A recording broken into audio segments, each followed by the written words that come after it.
Mesdames, Messieurs, bonsoir. Au plaisir de vous retrouver dans le cadre de votre émission Le Grand Soir sur les antennes de Info Télévision. Un choix de panel toujours aussi prestigieux, constitué donc d'experts triés sur le volet. Question de vous servir, bien évidemment, les meilleures émissions, les meilleures analyses de débats francs et sincères. Le Grand Soir de ce deuxième jour du mois de mai a décidé de vous conduire autour non seulement des questions de sport, mais également des questions liées au travail. Hier était donc le 1er mai 2025 et on sait que c'était la journée consacrée à la célébration des travailleurs et travailleuses du monde entier. Une thématique centrale a donc été choisie pour cette année. On parle de dialogue national et de travail décent pour un Cameroun serein. On va essayer de voir et d'analyser dans quelle mesure est-ce que c'est possible donc d'offrir aux travailleurs un travail décent et comment est-ce que cela pourra participer à un Cameroun serein. Et bien évidemment, en mise en bouche, on dira également un mot sur la Ligue prestigieuse européenne des champions rendue au dernier carré avec un somptueux 3 buts partout entre le Barça et l'Inter de Milan. Paris Saint-Germain qui prend donc une bonne option dans cette première marche en allant s'imposer sur la pelouse d'Arsenal 1-0. La thématique centrale voilà donc articulée autour du football. Voilà ce soir, football précisément professionnel, MTN Elite One et tout marqué, mesdames et messieurs, par de nombreux faits majeurs qui alimentent sans cesse la polémique et fait des gorges chaudes au point de voir parfois les acteurs se déchirer entre eux quotidiennement. Et dans cette atmosphère, on se pose quand même certaines questions. Et la première, c'est de savoir est-ce que le football ou même les footballeurs peuvent se construire un avenir possible dans ce genre d'environnement. En tout cas, mesdames et messieurs, c'est une émission qui s'annonce assez intéressante, constructive et surtout, voilà, avec des questions cruciales. Je vous invite à rester connectés. Nous sommes ensemble jusqu'à 18h passées de 52 minutes. Oui, nos experts sont déjà confortablement installés sur le plateau du Grand Soir. Je suis sûre à la maison que vous avez hâte de les découvrir. Et nous également d'ailleurs. Ils sont 4 pour le moment, mais ils seront 5. Ils arrivent en compte-gouttes ce soir, il faut le préciser, pour une émission exceptionnelle. Alors, je m'en vais comme ça introduire notre tout premier invité. On va commencer par la gauche. Oui, on va commencer par la gauche ce matin. Lui, c'est un visage très connu du côté du Rassemblement démocratique du peuple camerounais. D'ailleurs, il en est le communicant, également président du syndicat des travailleurs de la CNPS, monsieur Lucien Bidima. Bien le bonjour et surtout, bienvenue sur notre chaleureux et magnifique plateau, Le Grand Soir. Bonjour d'ailleurs, je tiens à vous féliciter. Hein. Vous êtes, je ne m'y attendais pas, cette éloquence.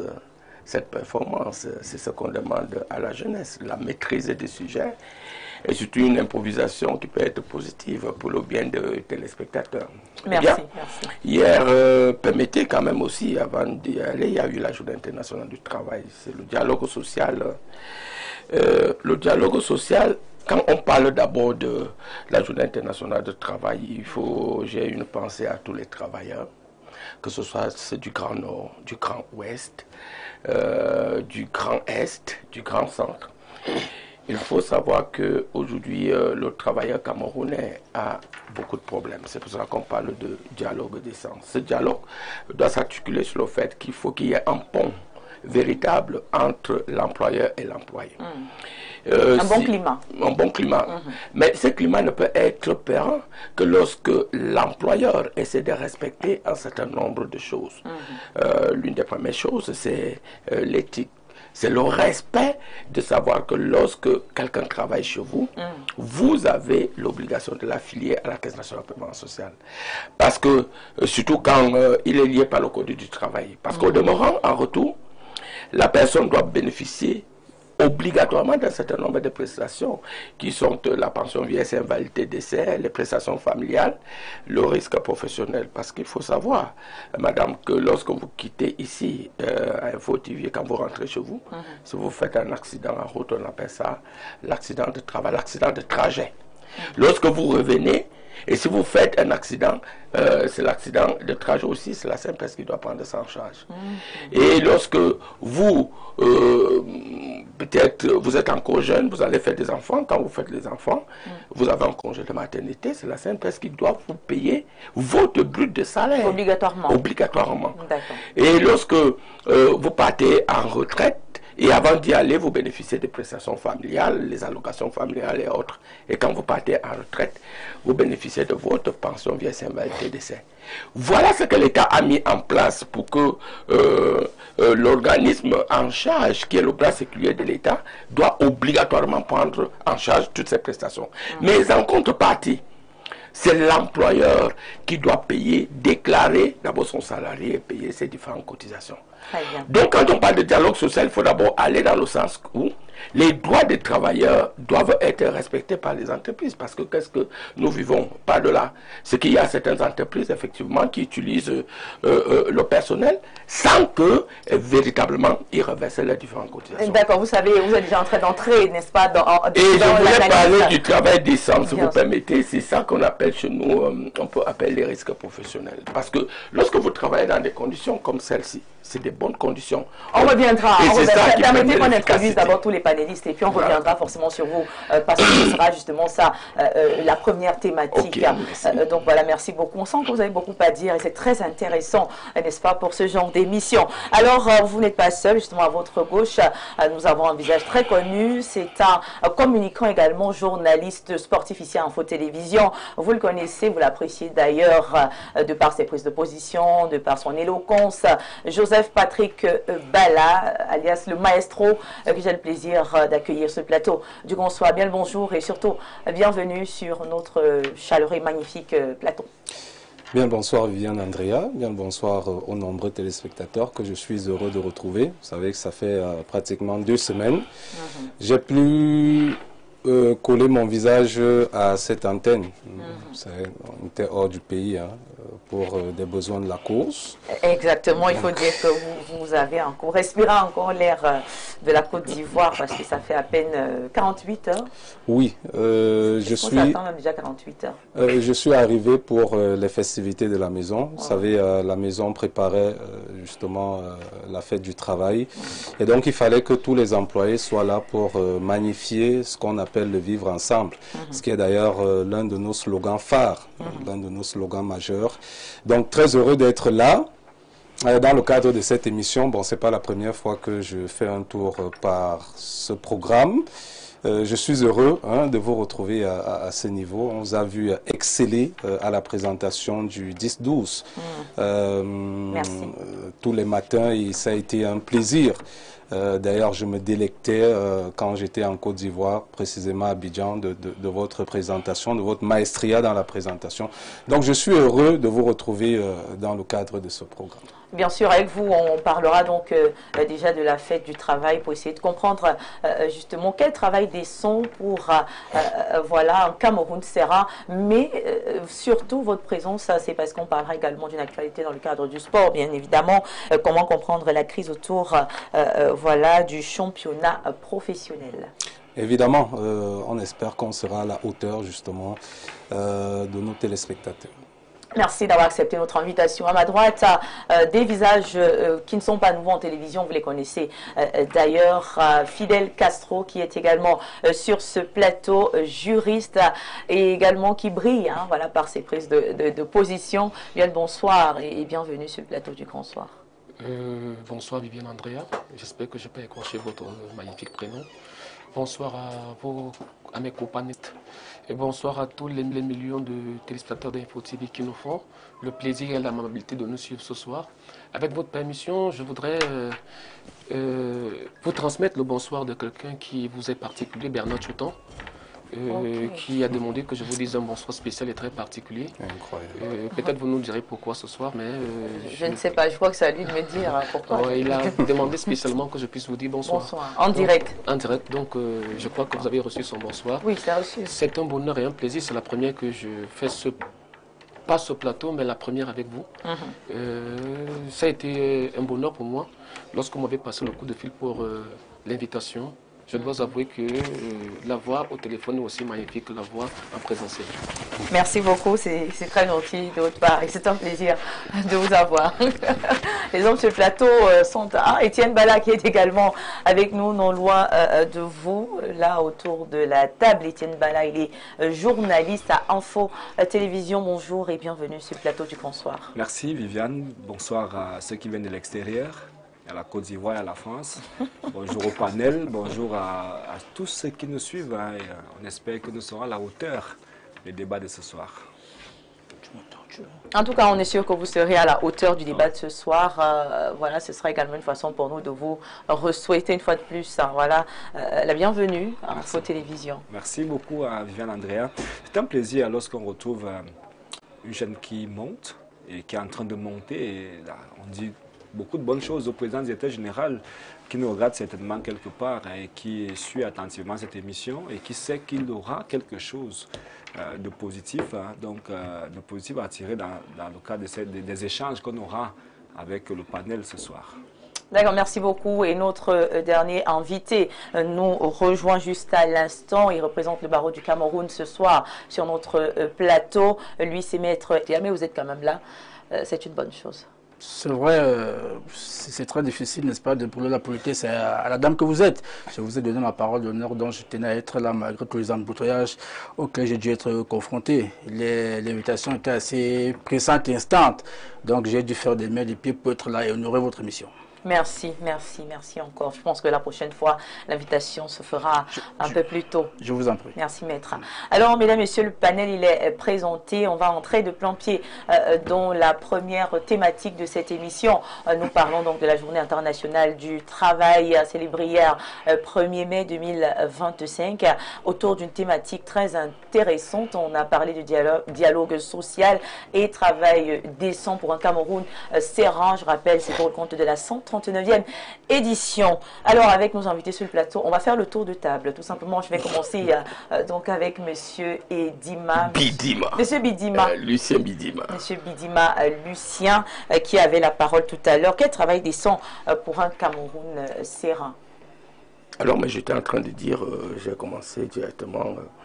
Aujourd'hui, j'ai quand même le plaisir de dire que je suis président d'un syndicat de travail à la CNPS. Aujourd'hui, j'ai décidé, avec toute mon équipe, d'organiser la journée syndicale, c'est-à-dire dans tous les centres de prévoyance sociale, pour qu'effectivement on essaie de discuter, on essaie de voir les problèmes qui sont les nôtres. Nous avons la chance qu'à la CNPS, le dialogue social est permanent, il est constant, et les problèmes sont posés, et l'employeur est attentif à ces problèmes, on essaie de les résoudre au fur et à mesure. Mais ce que je voudrais parler, c'est ce qui se passe beaucoup plus ailleurs. Je vous disais que la difficulté que nous avons aujourd'hui au Cameroun, c'est qu'effectivement, les employeurs utilisent les salariés, si on veut les employer, si vous le voulez, et puis ne respectent pas un certain nombre de droits. Parce que comment croire que vous avez la possibilité, les droits que l'État du Cameroun donne, qui sont tout à fait à la portée de tout le monde. Il suffit juste pour un employeur de déclarer son personnel pour qu'effectivement cet employé puisse bénéficier de tout cela. L'autre problème qui se pose au niveau du travail décent, c'est tout à fait normal. Comment comprendre qu'aujourd'hui les gens continuent à travailler dans de très mauvaises conditions? Travailler dans les mauvaises conditions vous entraîne obligatoirement ce qu'on peut appeler les maladies professionnelles. Vous entraîne obligatoirement les risques à ne même pas être performants. Parce que pour que Viviane, vous y soyez performante, vous soyez efficace et que vous puissiez donner le meilleur de vous-même, il faudrait que vous ayez un minimum de cadre, de conditionnalité qui vous permet de réfléchir à temps. Mais on assiste à certaines entreprises où vous y allez, à la limite, le personnel est considéré comme un outil de travail totalement en porte-pièce et dont on ne prend pas suffisamment cause et cas. Donc ce qui fait qu'aujourd'hui le gouvernement, me semble-t-il, voudrait quand même qu'il y ait un dialogue qui s'installe. Parce que depuis 1990, le Code du travail, qui après la crise économique au Cameroun, qui a été obligé d'être adopté, à ce moment il y avait beaucoup de licenciements, on a l'impression qu'aujourd'hui, pas l'impression, l'employeur a tous les droits, il peut licencier, quelles que soient les conditions, il peut ne pas respecter un certain nombre de choses, parce que l'État avait pour objectif parce que nous étions en crise, de favoriser, bien entendu, ces entreprises pour que beaucoup plus ces entreprises puissent recruter. Mais aujourd'hui, petit à petit, l'environnement a changé. Mais on dit, pour que cela soit vrai, il faut que le travailleur lui-même connaisse véritablement ses droits. Parce que aussi les travailleurs ont un double problème. Le problème de formation, le problème d'éthique, le problème de loyauté. Lorsque vous n'arrivez pas à accumuler tout ça, à un moment donné, vous venez, au lieu d'être performant et de donner quelque chose au profit de votre entreprise, vous commencez à rouler à contre-courant. Parce que ici, par exemple, chez vous ici, c'est le PDG qui fixe la ligne, qui fixe les objectifs. Il faut pouvoir les atteindre. Dans le cadre de l'aide d'émission, il faut pouvoir être performant. Mais lorsque vous ne l'êtes pas, à un moment donné aussi, ça n'encourage pas les employeurs à respecter un certain nombre d'obligations. Il faut donc que ce dialogue-là s'installe, il est très important. Le dialogue pour le bien-être du travailleur, parce que si le travailleur travaille dans des conditions décentes, dans les meilleures conditions, il peut donner le mieux de lui-même. Et c'est au profit de l'employeur.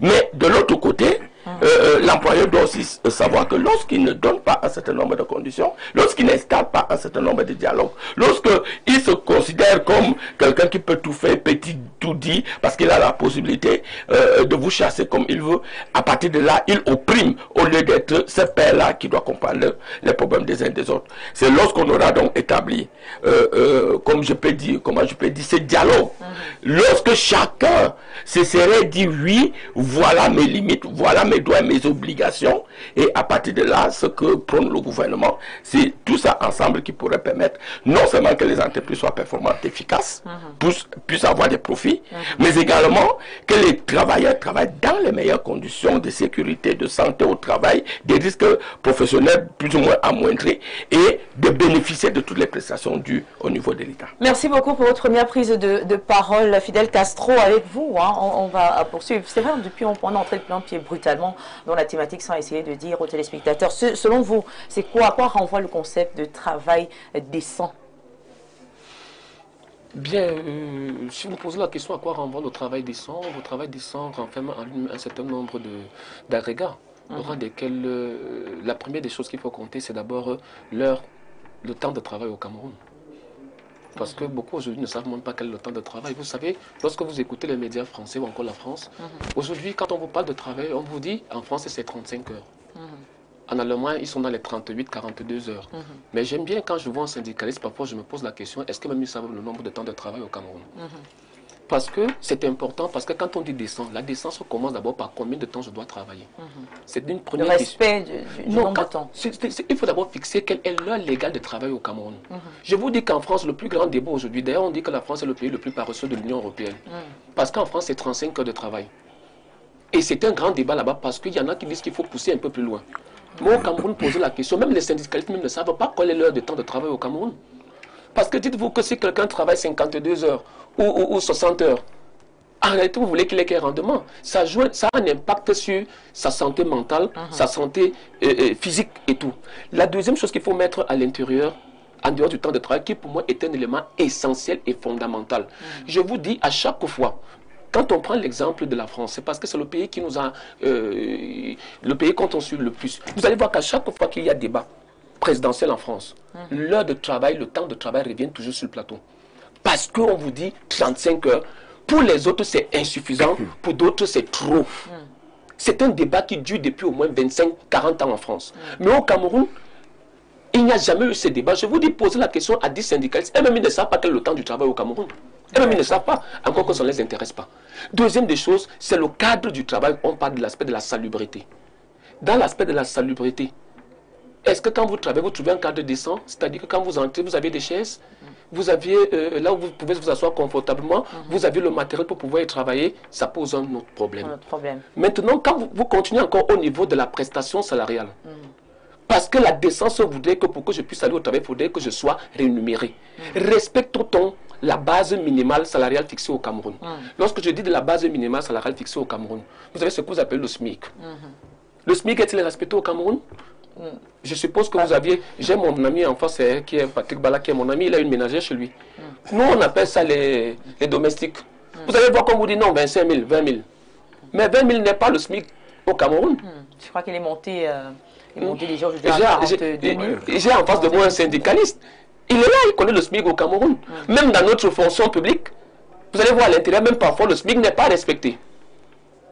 Ça vous dit, parce que j'ai l'impression qu'au Cameroun, quand on dit de la décence, pour les Camerounais, la décence signifie qu'on est bien habillé et que quand on vient au travail, on va bien faire les jolies souris. C'est pas ça la décence.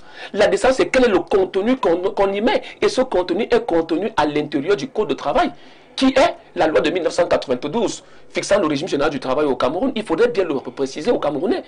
Et à l'intérieur, quand vous fixez ça, j'ai dit, le temps du travail. Deuxièmement, vous aviez le cadre du travail. Troisièmement, vous aviez l'indemnité. Mon frère tout à l'heure parlait de la cessation du contrat de travail. Quand on parle de la cessation du contrat de travail, il y a plusieurs modes de cessation du contrat de travail. Vous avez l'arrivée à échéance. C'est-à-dire que vous avez signé un contrat de 2 ou de 4 ans, ça dépend, vous avez un contrat à durée déterminée ou à durée indéterminée. Oui. Vous avez la cessation du contrat de travail. Vous aviez la mort. Vous aviez également la démission. Vous aviez également le licenciement, qui est un mécanisme ou encore un mode de cessation du contrat de travail. Le licenciement est juridiquement encadré. On peut avoir un licenciement pour motif personnel, comme on peut avoir un licenciement pour motif économique. Tout ça est contenu à l'intérieur du Code du travail. Moi, ce qui me dérange, parce que je ne veux pas faire du juridisme, d'ailleurs, j'ai l'un des meilleurs juristes qui est à mes côtés, Maître Bissot, que vous allez présenter tout à l'heure là. Ce qui me dérange, c'est que moi, j'ai fait l'effort hier de rester à la maison.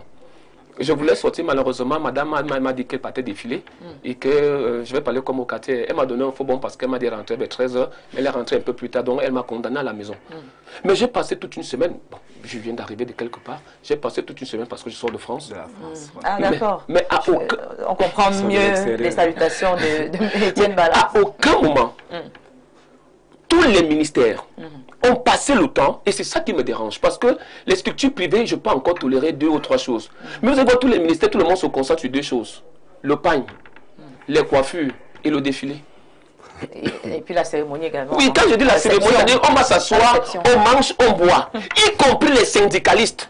Et c'est ça qui fait, parce que le syndicat a pour but la défense des intérêts de ces syndiqués. Mais les syndicalistes sont les premiers à se mettre en rang pour aller défiler à la gloire de je ne sais qui.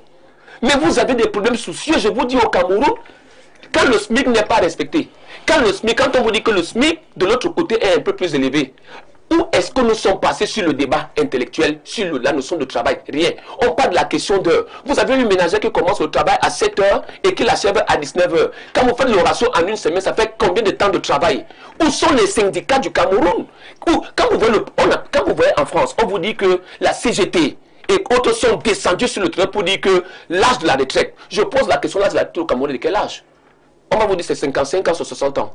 Ailleurs, en France, je prends tous les exemples de la France, ça fait problème. Vous savez que ça fait problème lors des débats présidentiels. On dit que l'âge de la retraite fait problème au Cameroun. Mais on a célébré quoi?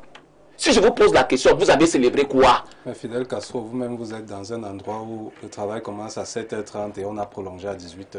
Moi, je suis dans ce... Moi, je parle en tant que Fidel Castro, mais moi, je vous dis les conditions qui me sont applicables. Là où moi, je travaille, je puis vous garantir que moi, quand je commence le travail à 8h, à 15h30, moi, je sors de là. Oui, mais ça veut dire que vous êtes... Vous êtes rebelle. Vous êtes un rebelle. Vous savez, moi, quand moi, je signe mon contrat de travail, moi, je ne suis pas comme quand je signe mon contrat de travail, j'y veille personnellement. Je ne suis pas là pour signer au nom du collectif, je signe au nom individuel parce que le contrat est d'abord à titre individuel. D'accord. Ça, c'est la première chose. Et je voudrais terminer en disant ceci. Ce que je voudrais dire, c'est que je souhaite, c'est comme la journée internationale de la femme. Au Cameroun, on fait plus la fête que la réflexion. Je me serais attendu, parce que quand on vous dit le travail descend, que les syndicalistes ainsi que le patronat et l'État du Cameroun, parce que parmi les objectifs du Code du travail de 1992, le dialogue est l'un des objectifs de notre Code du travail. Je me serais attendu à ce que l'ensemble du patronat, les travailleurs ainsi que les autres s'asseyent pour qu'on puisse définir le cadre décent du travail. Malheureusement, on s'est concentré sur les tenues. J'espère que vous avez, d'ailleurs, je l'ai vu hier avec une très jolie tenue, y compris Etienne Bala qui avait un très beau t-shirt. Non, on portait, ce sont les tenues, chaque entreprise a quand même. C'était des chemises, de très belles chemises. J'espère qu'au sortir d'ici, j'aurai également ma part de chemise, mais je dis, je suis resté à ma fin. Voilà, merci beaucoup. On va donc également donner la parole au maître sur le plateau, maître Bissot. Mais est-ce que vous pensez que les syndicalistes sont suffisamment écoutés au Cameroun? Je n'ai pas l'impression que les syndicalistes sont suffisamment écoutés. Je n'ai pas l'impression que les syndicalistes eux-mêmes se prennent au sérieux. La nette impression que j'ai, c'est comme si les syndicalistes sont quelque peu infiltrés dans les actions, n'est-ce pas, politiques des pouvoirs publics. Parce que les actions qui sont menées pour les intérêts des travailleurs ne sont pas suffisamment portées au pinacle des aspirations. Il faut très bien voir que lorsqu'on parle des syndicats au Cameroun, c'est très souvent des actions suffisamment sporadiques. C'est là qu'on peut revendiquer ceci ou cela. Donc, justement, lorsque nous sommes rendus à une journée comme celle du 1er mai, qui célèbre la fête du travail, je pense que c'est un moment où il faut marquer un temps d'arrêt pour essayer un peu de faire le round-up de tous les problèmes qui se posent aux travailleurs camerounais. Et il me semble que justement, comme elle a évoqué sur ce plateau, le code du travail, la loi portant code du travail, en 1992, mettait beaucoup l'accent sur le dialogue et mettait en exergue davantage deux grands principes. Celui d'abord de l'autonomie de la volonté dans, n'est-ce pas, la conclusion des contrats, mais davantage le consensualisme, à savoir que l'employeur et le travailleur devaient s'asseoir et s'entendre sur un certain nombre de points, en tenant compte au plus haut point de la dignité humaine. Mais aujourd'hui, on a comme l'impression qu'il y a comme une position d'abus dominant, entre guillemets, où, n'est-ce pas, l'employeur est conscient de ce qu'il n'a pas suffisamment de postes de travail, l'emploi est difficile, et tout se passe comme si on faisait un peu chanter le travailleur. C'est l'employeur qui propose tout, qui dicte tout, et qui arrête tout. Et quand bien même, parfois le travailleur consent à baisser un peu les chines pour accepter ce que le patron lui donne, c'est pas toujours régulier. Les salaires ne sont pas toujours payés.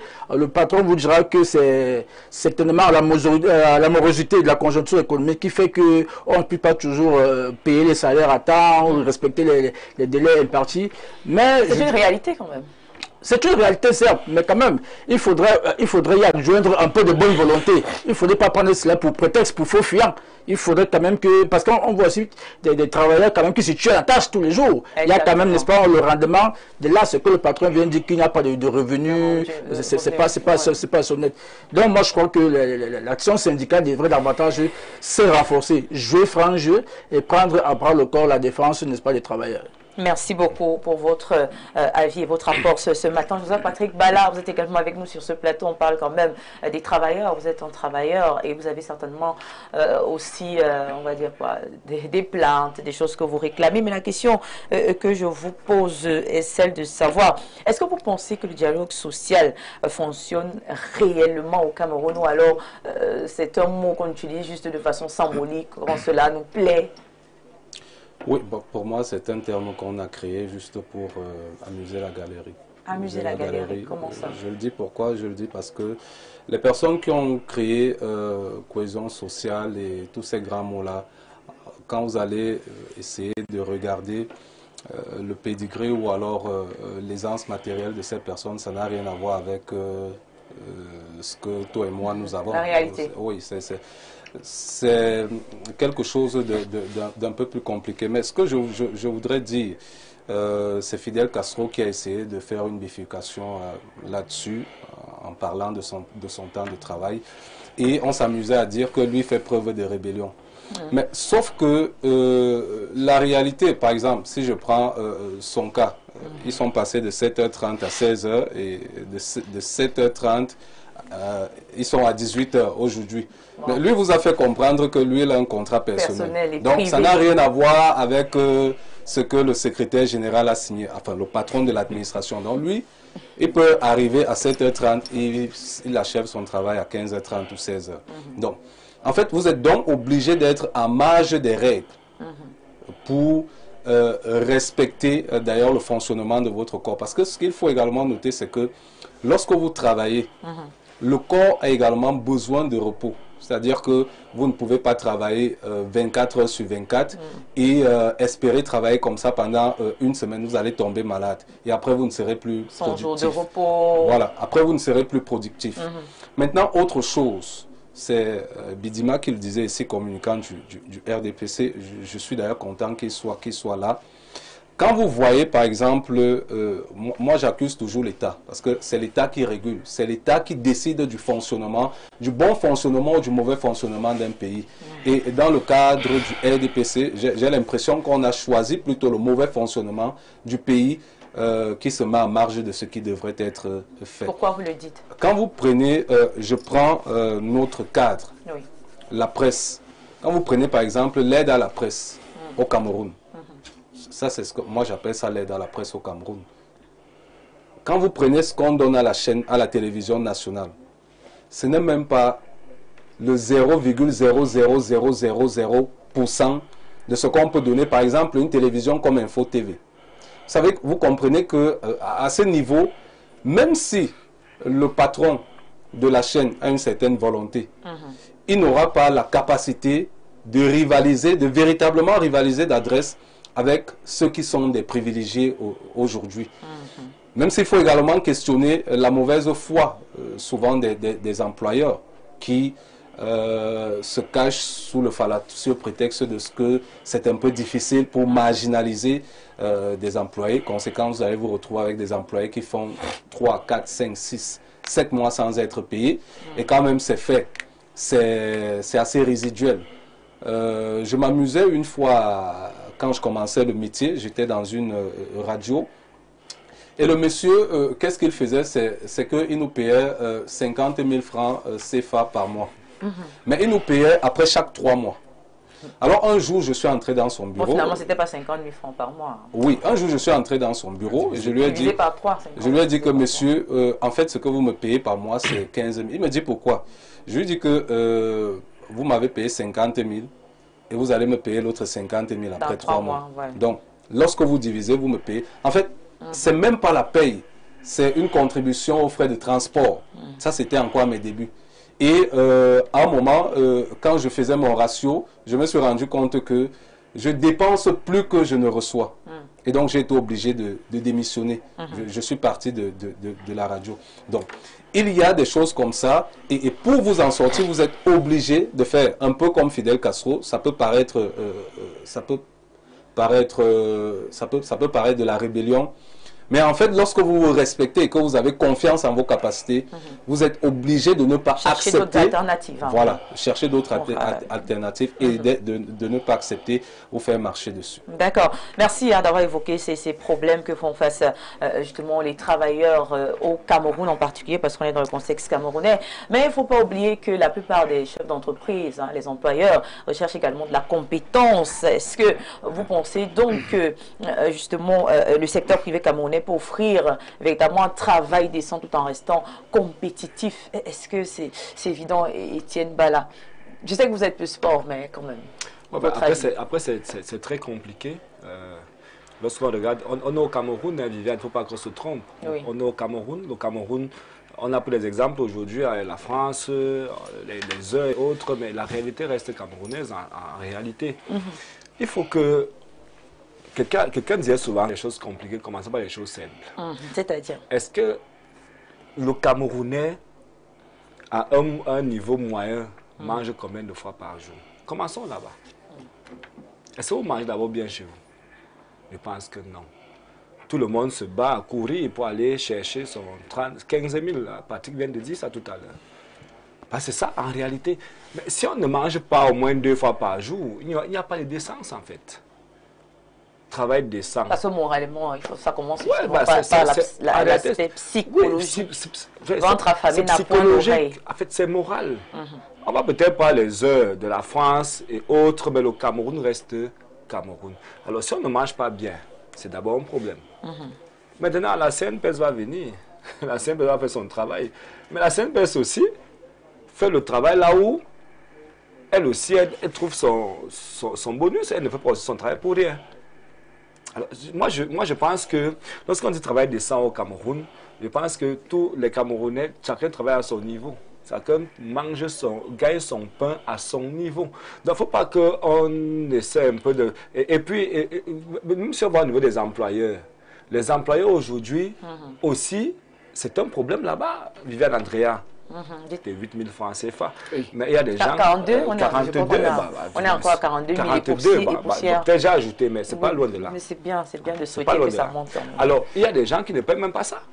Oui. Mais tu travailles en entreprise, on ne te paie même pas ça. C'est un problème déjà, Viviane Andrea. Alors, si on dit maintenant un travail décent au Cameroun, ça veut dire que ça n'existe pas. Du coup, est-ce qu'on devrait partager les torts et dire que la faute également à ceux qui acceptent ça et qui ne s'en plaignent pas? Parce qu'il y en a qui vivent avec depuis des années, tranquilles, sans mais après, il n'y a pas le choix. Il y a des gens qui n'ont pas de choix. Tu es obligé d'aller parce qu'il faut suivre. Au Cameroun, on suivi, on ne vit pas. On suivi parce que j'ai souvent... j'ai des amis qui sont peut-être fonctionnaires aussi. Mais ils sont endettés. Hein. C'est-à-dire que lorsque le salaire arrive, c'est pour payer les dettes à la fin du mois. En réalité, il faut vivre, il faut être endetté au Cameroun pour vivre. Si tu ne le fais pas, tu ne vis pas. Et moi, je ne suis pas d'accord quand on dit qu'on n'a pas le choix. On a toujours le choix. Ouais. On est maître de son destin. Oui, après le choix, c'est quoi? Ça allait pas les 30 000 ou les 15 000 ou ne pas. Non, si vous sentez que le 30 000 que vous allez prendre tous les mois ne vous aide pas, n'allez plus. C'est aussi simple que ça. Vous cherchez autre chose. Ouais, si tu ne peux pas prendre les 30 000, c'est un problème aussi. Parce que les 30 000 quelque part, lorsque tu peux les prendre, il faut que les 30 000 soient réguliers. C'est pas régulier, c'est aussi un problème parce que les 30 000 ça peut aussi venir chaque 3 mois. Chaque 3 mois. Et puis on va diviser 30 000 par 3. C'est un autre problème. Alors tu as dit et ça, ce n'est que l'un des problèmes. Il y en a encore aujourd'hui qui travaillent sans sécurité, qui travaillent sans contrat de travail, qui travaillent sans assurance, mais qui continuent quand même de travailler. Le SMIC alors, reste toujours aussi bas. Que la France reste France, que le oui. Cameroun reste Cameroun. Oui. Le Cameroun a ses réalités, la France a ses réalités. Oui, on l'a bien compris. Donc voilà, comme je disais tantôt, le SMIC qui reste toujours aussi bas et pourtant le coût de la vie ne cesse d'augmenter à tous les niveaux. Voilà, on a toujours de nouvelles choses, de nouveaux prix. Que faire? Quelle solution concrète, monsieur Bidima? D'abord, je voudrais lever l'équivoque sur le fait que le gouvernement soit responsable de tel ou tel. Parce que le gouvernement, c'est quoi? C'est réguler, mettre en place un certain nombre de procédures. Mais si c'est pas pour que respecté, les uns et les autres le respectent. Le problème au Cameroun, il a pris un exemple qui n'est pas un très bon, un bel exemple. Quand vous décidez de créer votre entreprise, il faut faire ce qu'on appelle le plan d'investissement de votre entreprise. Ça veut dire que vous avez les moyens de payer les charges fixes, les charges variables, et vous vous projetez pour faire du profit. Vous n'allez pas créer une entreprise pour compter que c'est l'État qui viendra vous donner. Et c'est ça que j'ai toujours dit aux hommes des médias, parce qu'à un moment donné, j'ai eu la chance à un moment de travailler avec beaucoup de médias. Je leur dis, vous n'allez pas, et je suis membre de cette fameuse commission-là au niveau qui décidait sur les aides. Vous n'allez pas créer une radio ou une chaîne de télévision pour s'attendre indéfiniment que c'est l'État qui va vous donner tel ou tel. Si vous ne pouvez pas vous laisser, ça veut dire que vous n'avez pas fait un bon plan d'investissement. Il faut commencer par là. Mais maintenant, les aides qui viennent, quand vous parlez de la télévision, et celui qui a créé, qui fait dans l'agriculture, et celui qui fait dans le commerce, lui aussi devrait pouvoir demander des aides, et celui qui fait dans tel ou tel. L'État a une rubrique subvention. Le problème, l'État a une rubrique subvention, même pour ses propres entreprises. Permettez. Lorsque par exemple vous avez une entreprise qui est en faillite, l'État vient en aide à cette entreprise. Ça veut donc dire que chacun, ce qui se passe au Cameroun, Viviane, c'est l'amateurisme. Tout le monde se lève pour faire ce qu'il ne doit pas faire ou ce qu'il ne peut pas faire. Bon, vous allez parler sport tout à l'heure, là, je vais intervenir, mais je devrais intervenir comme un amateur, pas comme un professionnel. Mais quand vous parlez travail, je interviens comme un professionnel. Alors, mais j'ai dit ceci. Au Cameroun, je suis d'accord avec le problème syndical. Parce que le problème syndical, excusez-moi, j'ai l'impression que avant les syndicalistes, c'était le Béné-Oui avec le pouvoir. C'est-à-dire on crée un syndicat, non pas pour défendre les intérêts, mais pour pouvoir peut-être être en bonne convenance avec l'État. Et moi, je condamne ce style de syndicalisme. Et c'est pour cela qu'il est bien qu'aujourd'hui, pour qu'on soit même un responsable de ces syndicats, qu'on puisse maîtriser ce que c'est que la défense des intérêts. Mais on a l'impression quand même qu'aujourd'hui, le travail au Cameroun est devenu une source de frustration. Non, mais le problème, et il a parlé de... Là, le temps de travail bien défini dans le code du travail, c'est 40 heures. et c'est connu par tout le monde, 8 heures par jour. Et avec minimalement 30 minutes de pause ou 1 heure de temps de pause selon les endroits. Mais qu'est-ce qui se passe, Viviane? C'est qu'à un moment donné, il y a un problème de secteur d'activité. Vous pouvez travailler dans le secteur comme vous êtes dans le média. Oui. Alors, mais vous êtes en train de présenter cette émission qui va de 17h à 18h. Est-ce que vous viendrez dire à votre employé que vous ne devrez pas présenter cette émission parce que ça ne cadre pas avec le temps du travail? Donc, la spécificité en France ne peut pas se jouer au Cameroun. D'autant plus que, en France, comme vous dites, il y a le discours sur le temps de travail, mais il faut savoir que c'est quand même depuis 200 ans que cela a évolué en France. On ne va pas prendre un pays qui a tout à construire, ou si vous demandez à un employeur vraiment de faire ça, moi je vais vous dire quelque chose, Fidel Castro, c'est ça, vous êtes dans mon entreprise, et parce qu'on a dit 8 heures de travail, et que moi j'ai un travail à faire à 17 heures, vous partez, je vous licencie. Purement et simplement, c'est ça. Pourquoi? Et vous allez savoir pourquoi. Oui, dites-nous pourquoi. Parce que, effectivement, dans notre pays, c'est-à-dire à regret, la demande est plus forte que l'offre.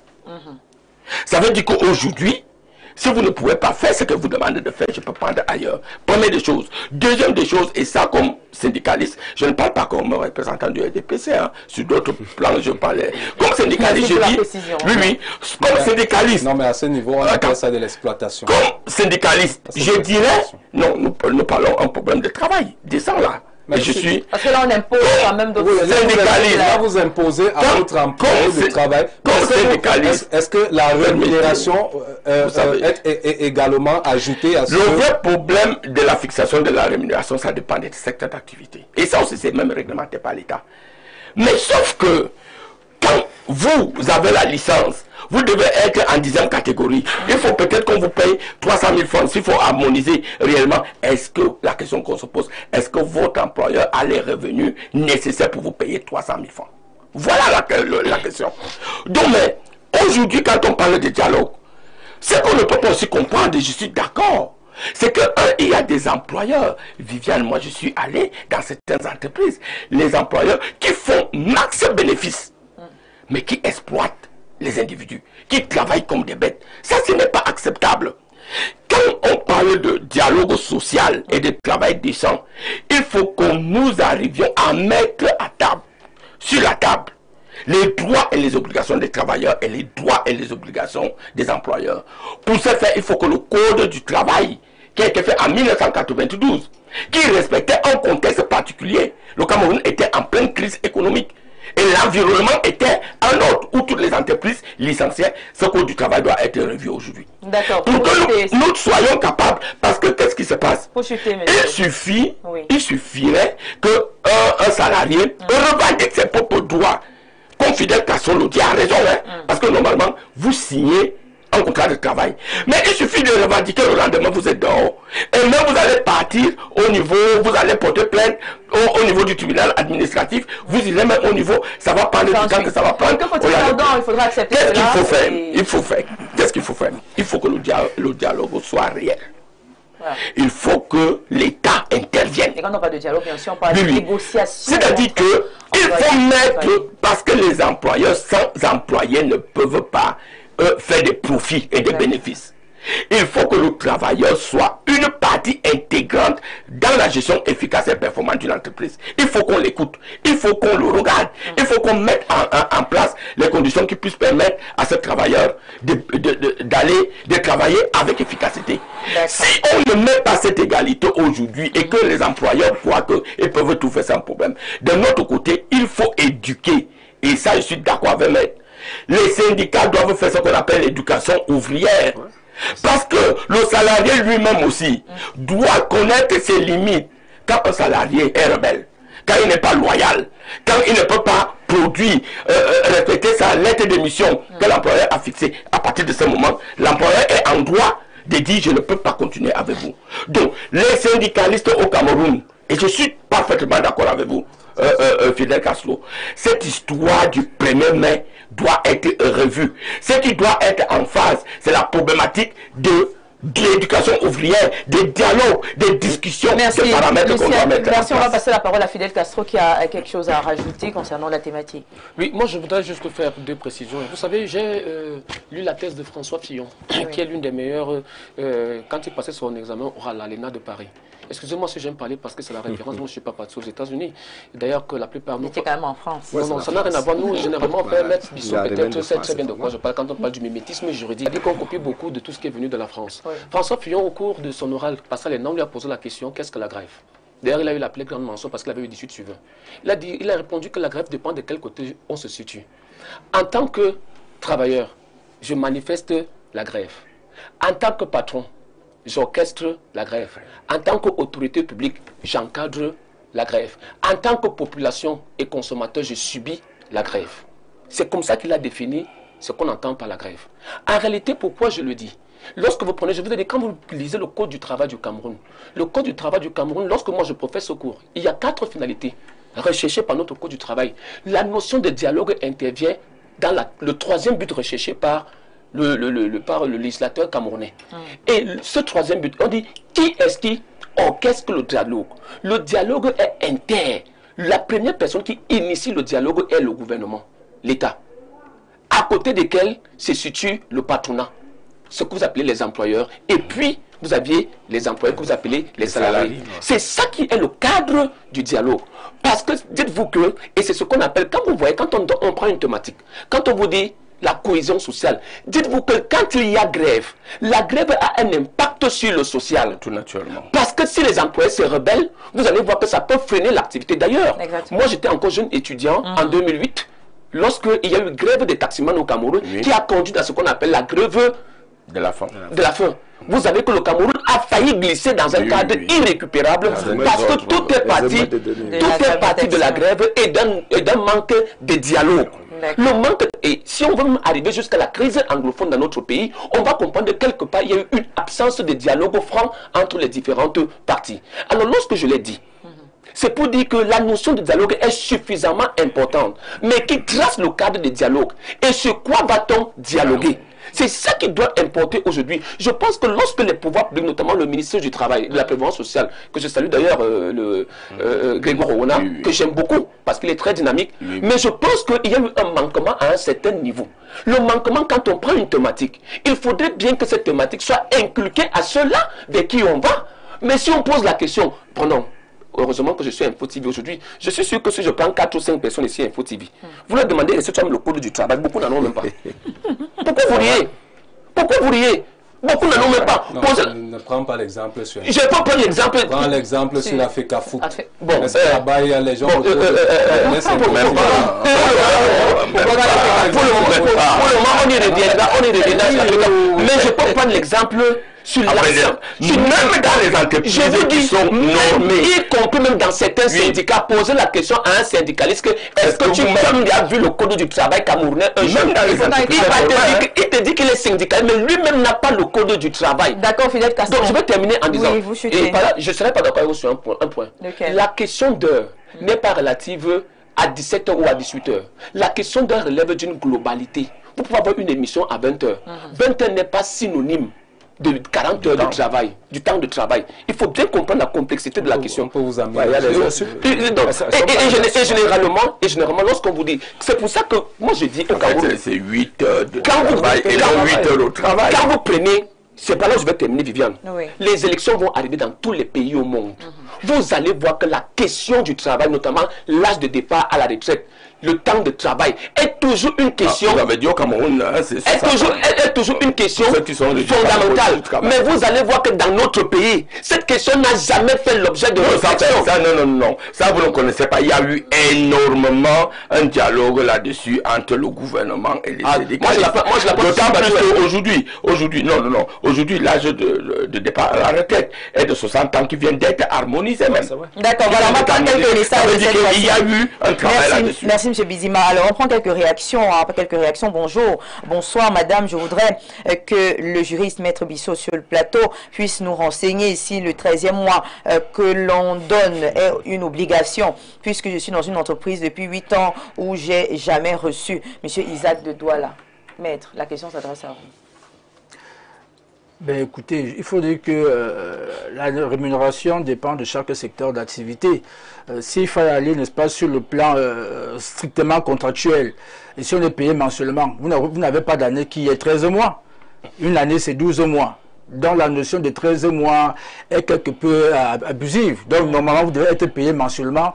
Vous devez vous en tenir aux 12 mois de l'année. Le 13e mois peut-être une faveur que, n'est-ce pas, l'employeur peut accorder à l'employeur dans sa structure. Mais ce n'est pas prévu sur le plan légal. D'accord. Un autre message, bonsoir à vous sur le plateau. S'il vous plaît, dites au monsieur du syndicat que monsieur Fidel Castro a raison de dire qu'il rentre du travail à 15h30 parce que lui-même a dit le travail c'est 8 heures de travail. Alors si Fidel vient à 7h30, il a le droit de rentrer à 15h30 et non 18h parce que dans ça, il y a 2h30 de pause qui lui sont données. Jean-Marc depuis Yaoundé. Alors, bonjour, le plateau, je suis Fidèle. Non, il dit, Madame Fidèle a raison. Je connais un ministre qui donne 15 000 francs voilà, à un gardien, Ali Emmanuel de Kolofata.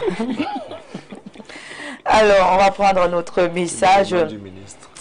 On ne veut pas le nom du ministre ici. Alors, bonsoir sur le plateau et bonne fête à tous les travailleurs. Monsieur Bizima dit que les employés et employeurs doivent dialoguer. Il a des employeurs qui ne versent pas les cotisations sociales des employés à la CNPS. Que fait l'État qui est le régulateur de la bonne marche et la justice dans un pays qui veut le bien-être de tous? JP Nyam à Yaoundé. Alors, mais je voudrais lui dire que toutes les conditions sont réunies. Tout ce qu'on demande aujourd'hui, d'ailleurs, la CNPS est l'organisme de sécurité sociale la plus informatisée.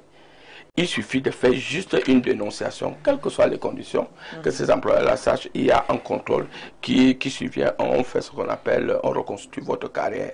Et ces employés qui continuent à jouer ce jeu-là, un jour ou l'autre, avec l'informatisation, avec tous les moyens que nous avons, ils finiront par payer par rang de gauche. Il faut payer, il faut mieux payer les cotisations sociales. D'accord. Je prends un dernier message. Viviane, quand nous avons une pléthore de sans-emploi qui se battent matin et soir dans une débrouillardise à créer eux-mêmes leurs besoins primaires, je dirais que parler de travail décent est une véritable illusion car il faut parler de travail de sang. Et monologue du manager. Chez nous, le travail nous rapproche de 3 grands mots. Ennui, vive, besoin. Bon, je continue d'attendre impatiemment la sécurité sociale et ce serpent de mer qu'est le SMIC. Même comme le ministre du Travail disait qu'un Camerounais pouvait vivre avec 36 000 francs. Scandale Massok Thomas.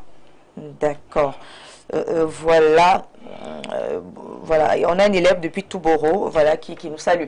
Merci beaucoup à vous pour cette première thématique. On espère à la maison que cela vous a édifié davantage. On parlait donc du travail décent au Cameroun. Le prétexte, bien sûr, la journée internationale du travail qui s'est célébrée hier 1er mai. Ce que je vous propose tout de suite est maintenant cette transition. Et juste après, on se retrouve pour parler sport. À tout de suite.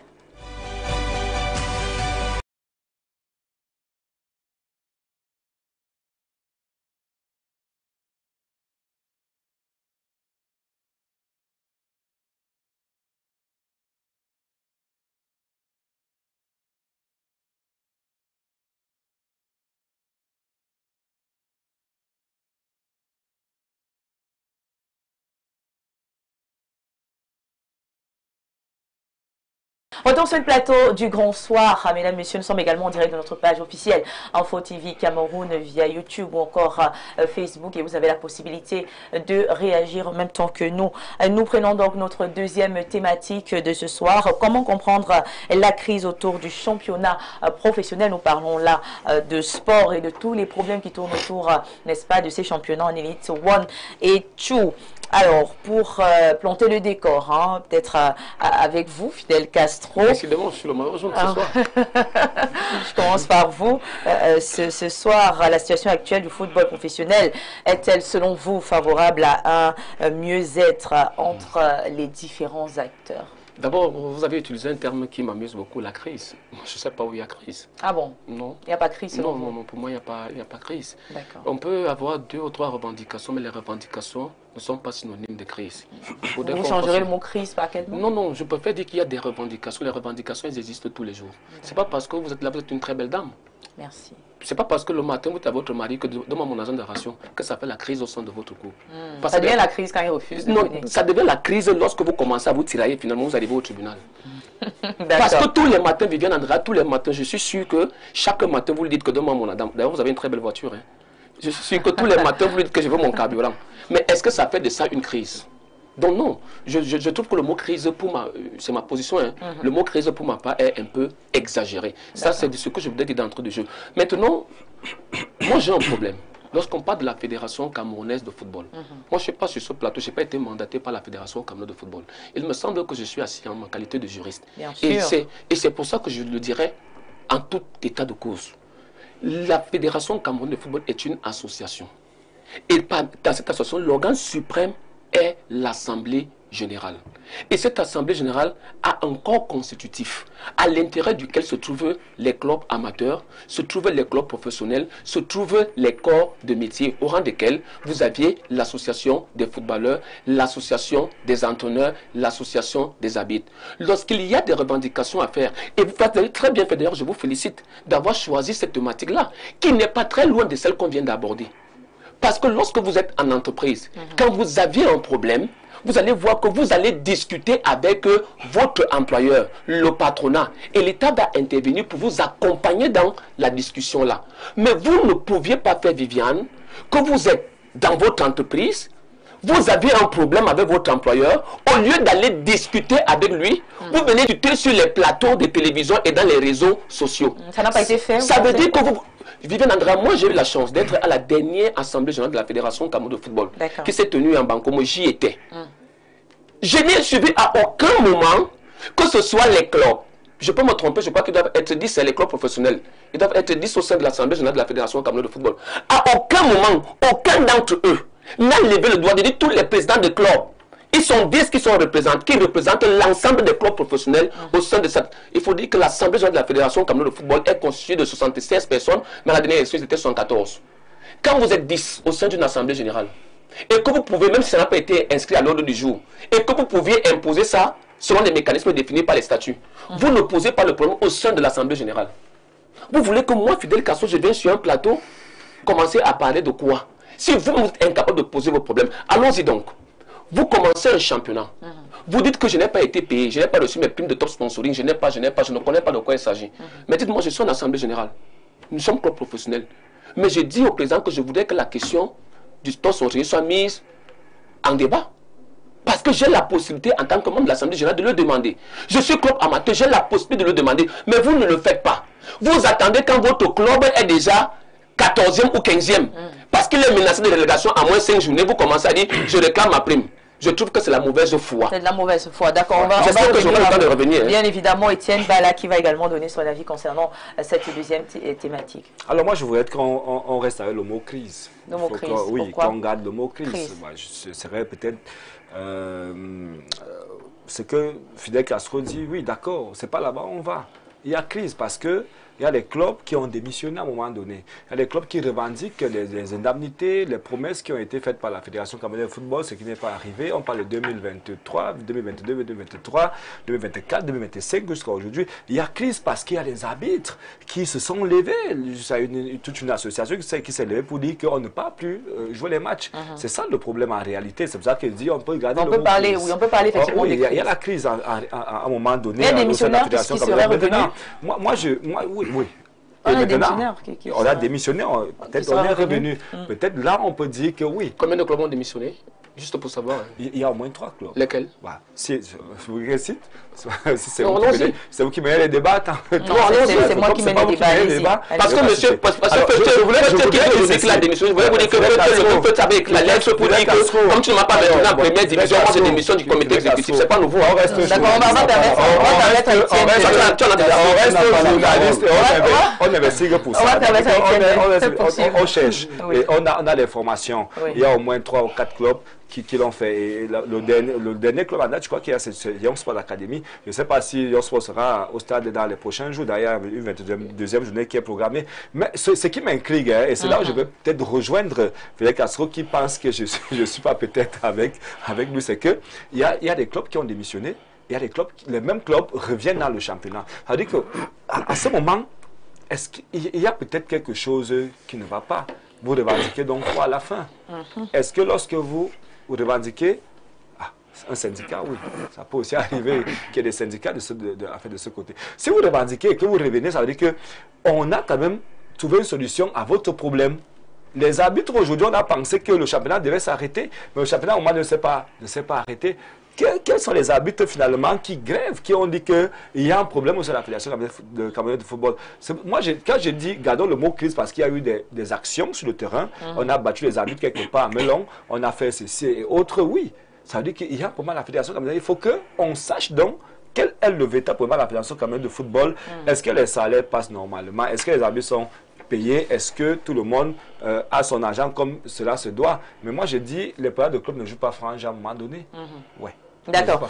Voilà, Patrick Bala, vous avez la parole. Moi, j'aimerais comprendre comment est-ce qu'on en est arrivé à une situation pareille, une situation de conflit entre la Fédération camerounaise de football et certains clubs. Oui, on en est arrivé là, c'est parce que il y a d'un côté Awara qui menace les vendeurs du marché central. Vous savez qu'Awara arrive, tout le monde doit prendre la clé des champs. Si vous restez là, on casse, c'est tout, c'est comme ça que ça se passe. Pour dire tout simplement, Fidèle a dit tout à l'heure que les présidents doivent revendiquer en Assemblée générale. Je suis parfaitement d'accord avec lui. C'est le cadre d'expression justement de ces présidents de club-là. Mais la question que je voudrais renvoyer à Fidel Castro, ces présidents qui sont membres de l'Assemblée générale de la Fédération camerounaise de football, ils sont combien actuellement? Ils sont nombreux qui ne sont plus à l'intérieur, qui ont soit démissionné, soit ils ont décidé de partir, soit ils ont été suspendus par la Fédération camerounaise. On n'a pas vu les lettres. Par la commission d'éthique de la Fédération camerounaise de football. Bref, on se retrouve donc avec une dizaine de présidents. Vous avez vu leurs lettres? On n'a pas vu leurs lettres en même temps. On ne sait pas s'ils ont démissionné ou bien. Okay. C'est ça aussi. Bon, on n'a pas vu leurs lettres. Allez-y, poursuivez. Bon, je ne sais pas si il y a des gens qui sont sur le plateau uniquement pour perturber. Bon. Vous n'allez pas me perturber parce que je reste lucide et focus vers l'objectif. Donc, il y a tout cet amas de personnes-là qui ne font plus véritablement partie de cette assemblée générale-là. Parce que, j'ai dit pour certains, ils ont même eu 10 ans de suspension et tout ce qu'on sait.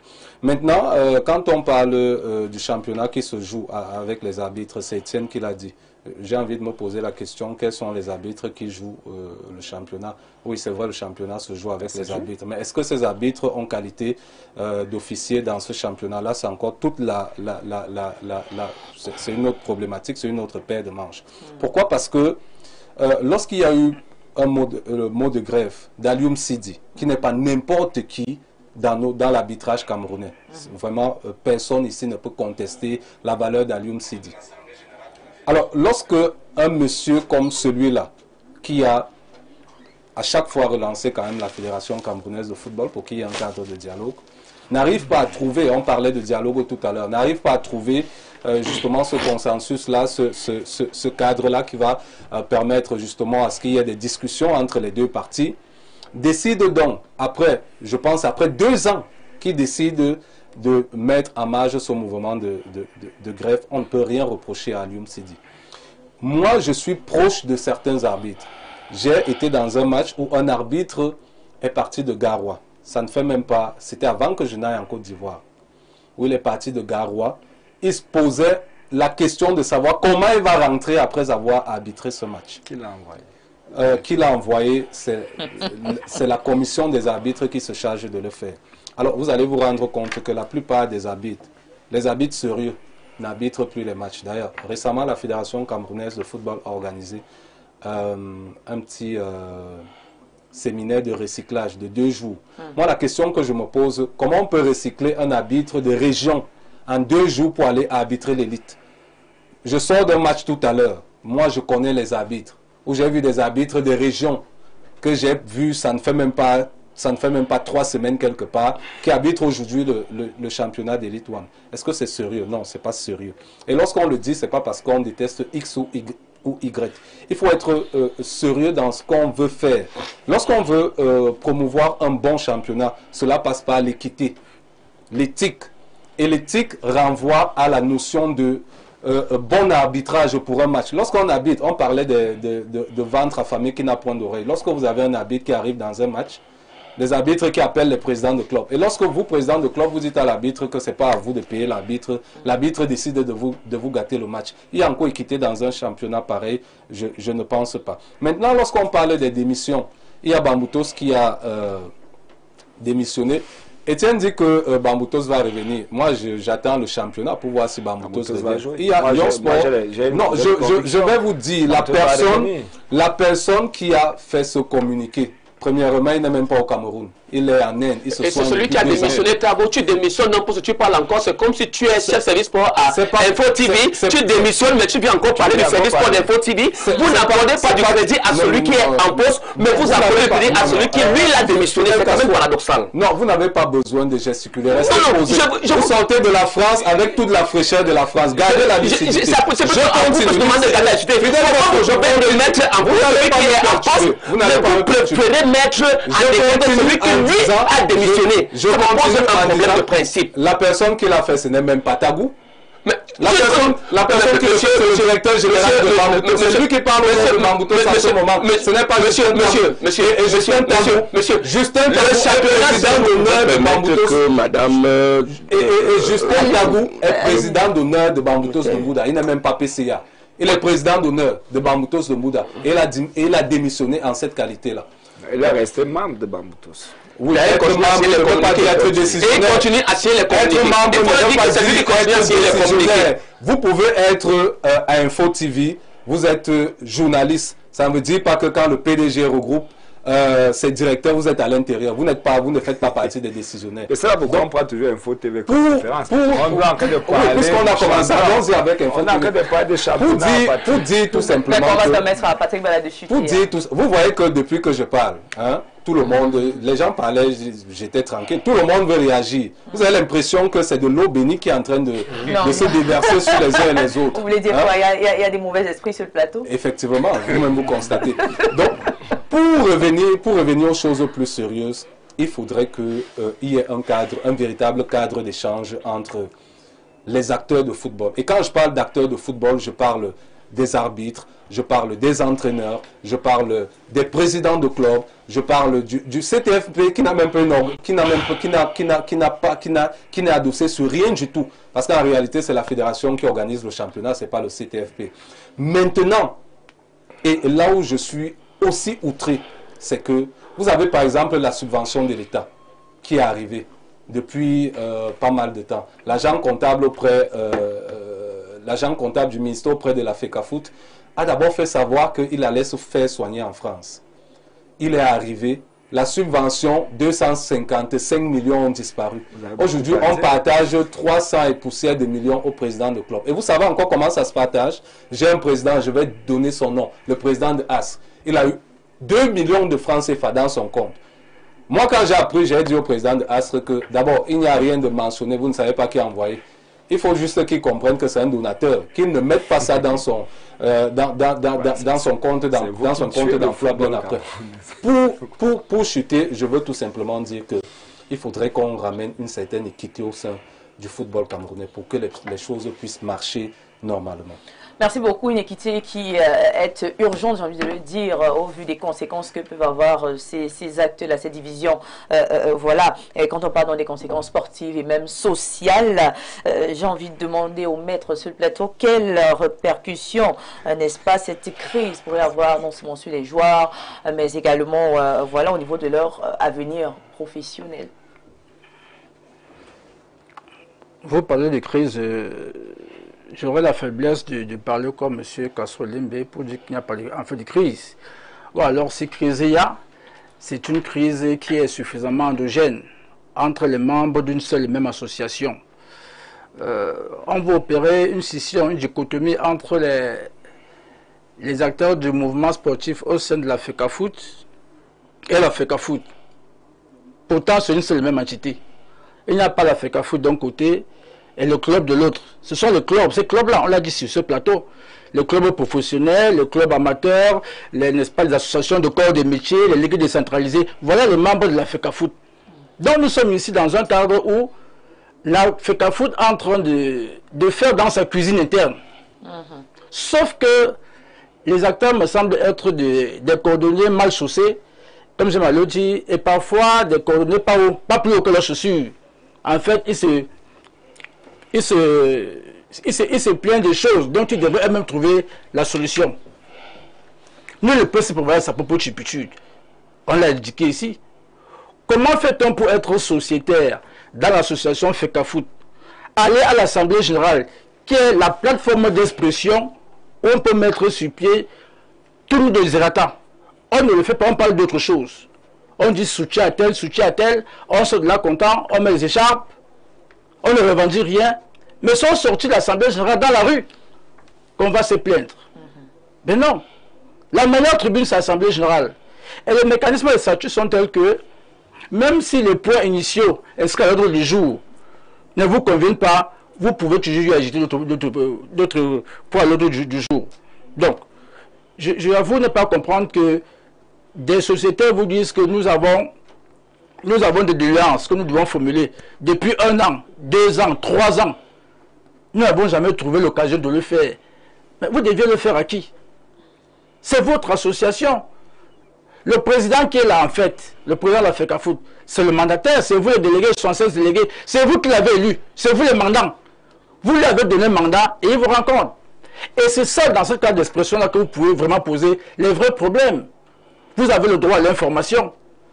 Nous avons passé des conventions, des contrats avec tes sponsors. Quelles sont les clauses de conditions de ce contrat? Ça rapporte quoi? Que de le stop sponsor? Quels sont les money price payés à la FECAFOOT? C'est l'Assemblée Générale et pas en dehors. Sauf que vous avez l'impression que lorsque ces gens se rendent à l'Assemblée Générale à la FECAFOOT, ils sont comme zombifiés. Ils perdent leur latin. Ils disent plus rien là-bas. Vous avez comme l'impression que une fois qu'on entre à l'Assemblée Générale, tous les cerveaux voyagent à l'île, n'est-ce pas, de l'occultisme et de l'oubli. C'est qu'une fois sorti, là qu'on se dit, ah, mais je devais revendiquer l'argent de la coupe, je devais revendiquer ceci. Non, il faut qu'on soit sérieux. Il faut qu'on soit sérieux. Et vous verrez très bien que c'est comme moi j'appelle une brouille entre des associés, et qu'aujourd'hui, vous avez quelques petits maîtres chanteurs qui ont essayé de ourdir, n'est-ce pas, quelques petits complots en se disant qu'ils vont paralyser l'activité du football. Mais heureusement, vous voyez très bien que le football se joue, que ce soit en Ligue 1, que ce soit en Ligue 2. En son temps, j'ai connu ce que les présidents de club ont appelé un collectif des présidents de club. Je leur ai dit que cette association de fait n'a pas de personnalité juridique et que leurs revendications ne peuvent même pas porter. Les faits m'ont donné raison. Pourquoi? Parce que beaucoup de gens, la FECAFOOT doit de l'argent. Soit à certains, pas à tous. Mais pour beaucoup d'autres, on vous dit, non, la subvention étatique nous revient.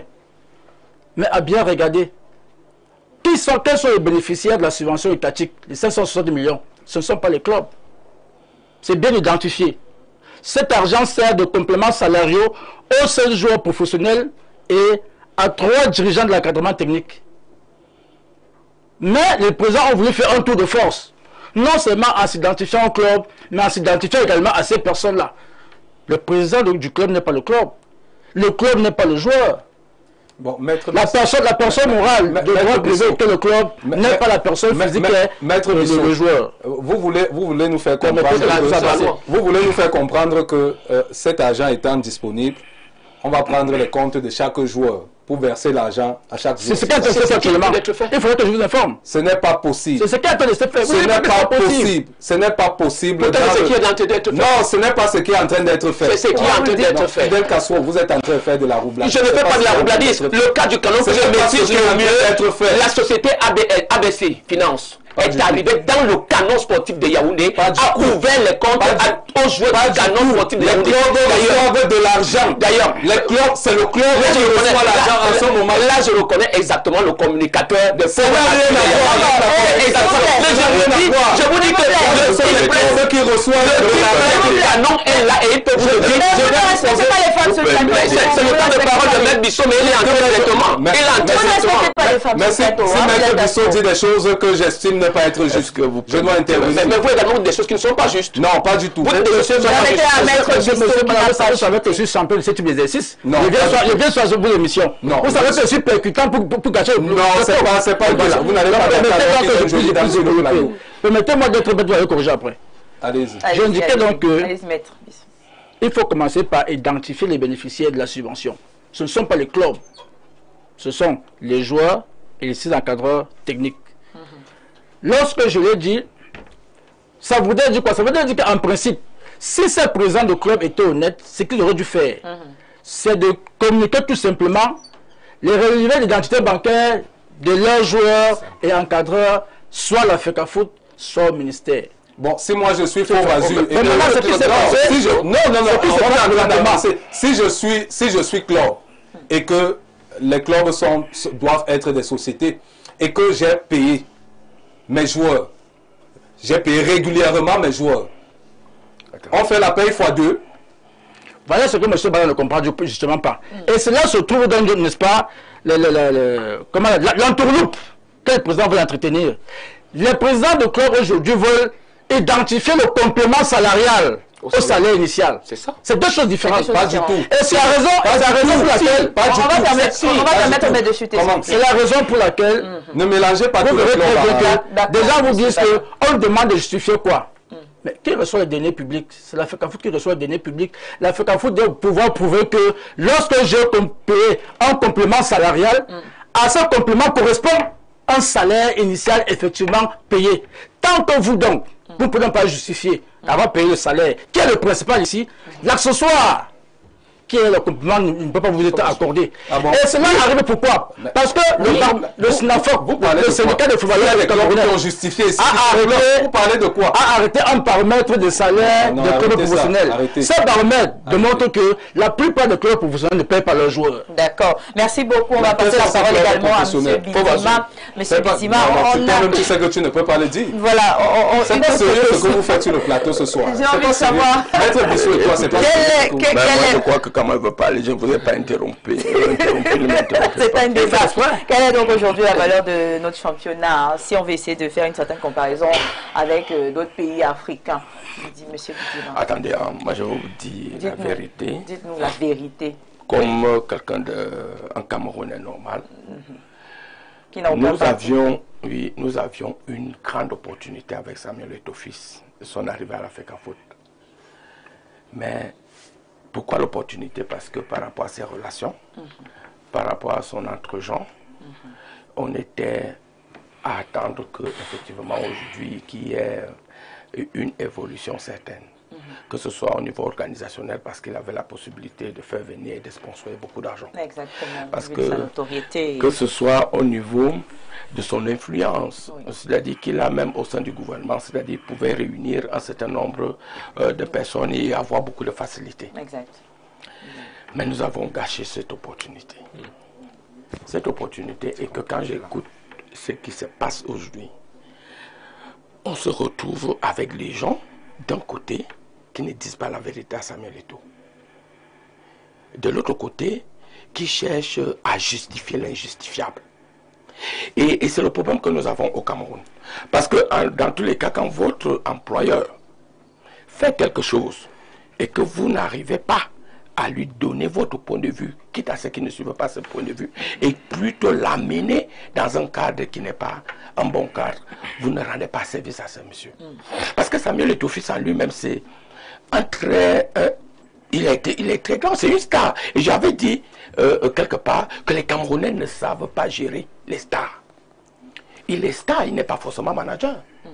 Donc il fallait qu'autour de lui, qu'il y ait des managers effectivement pour régler, pour lui dire un certain nombre de choses. Dit, voilà les limites que vous pouvez faire et voilà ce que vous pouvez faire pour que la gestion soit efficace.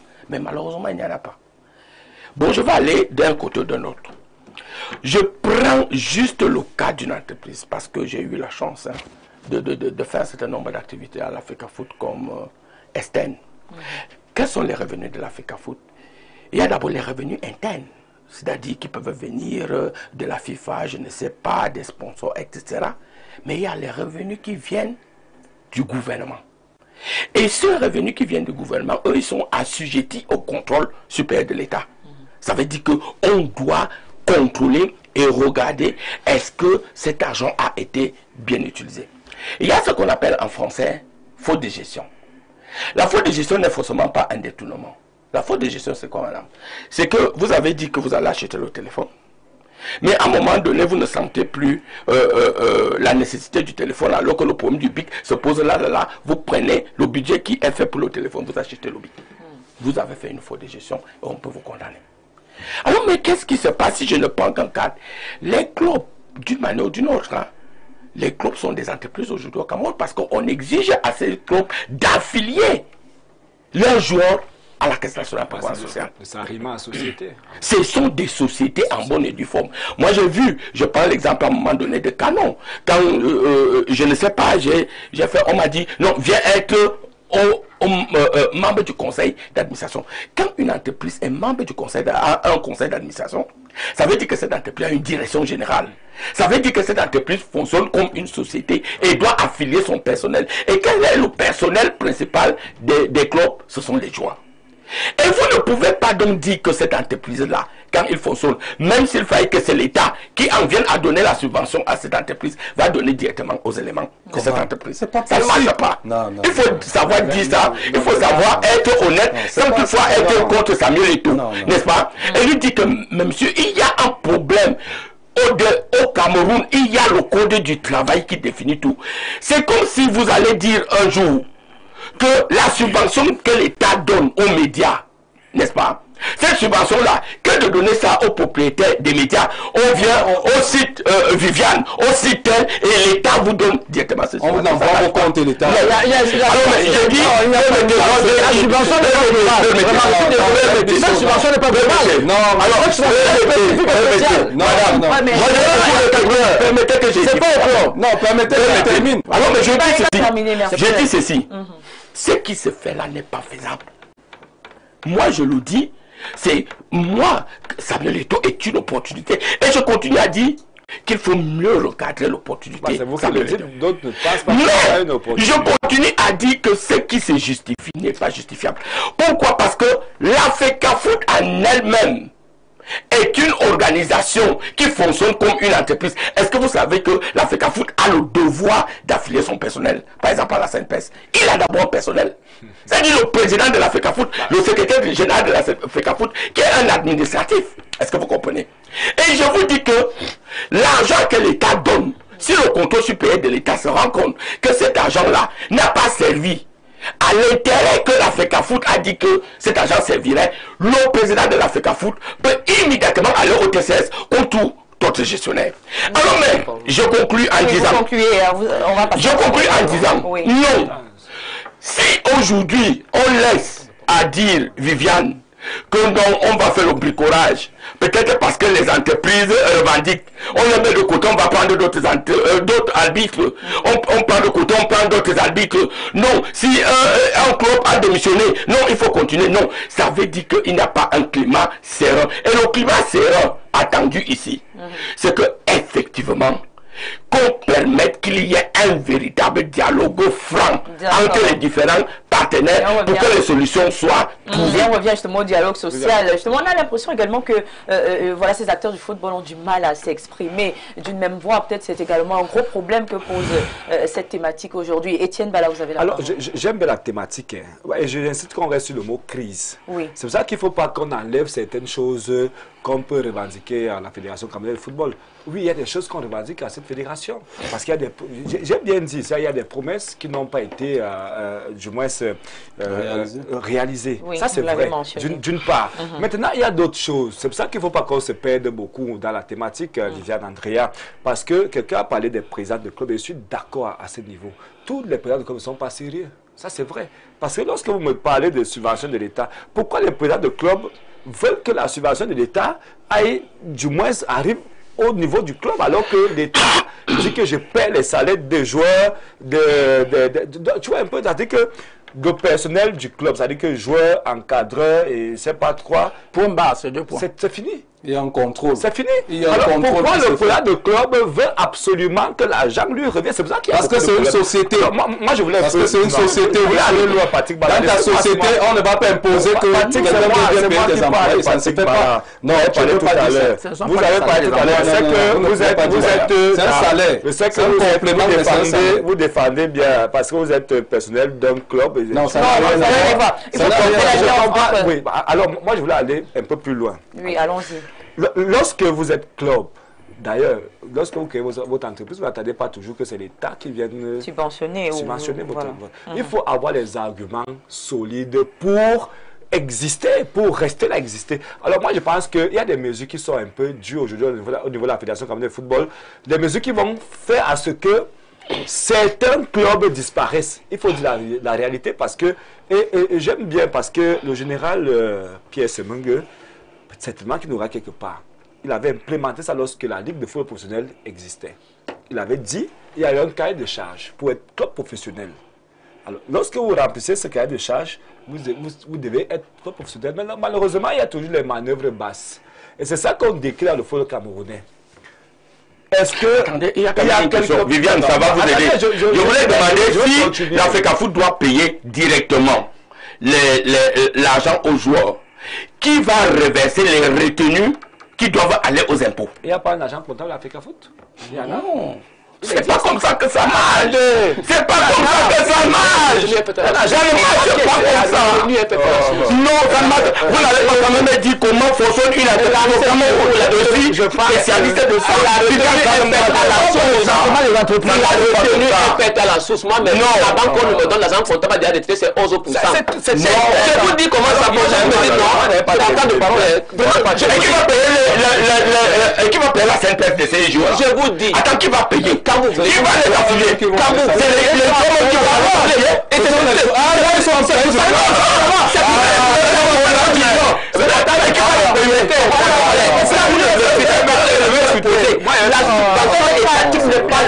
On peut quand même se le la subvention qui va à la CNPS, c'est pas le salaire.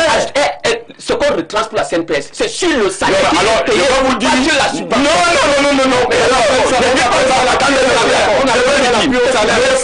Le salaire, quand nous on calcule les cotisations sociales au niveau de la CNPS, on prend l'ensemble des éléments qui parlent de la CNPS.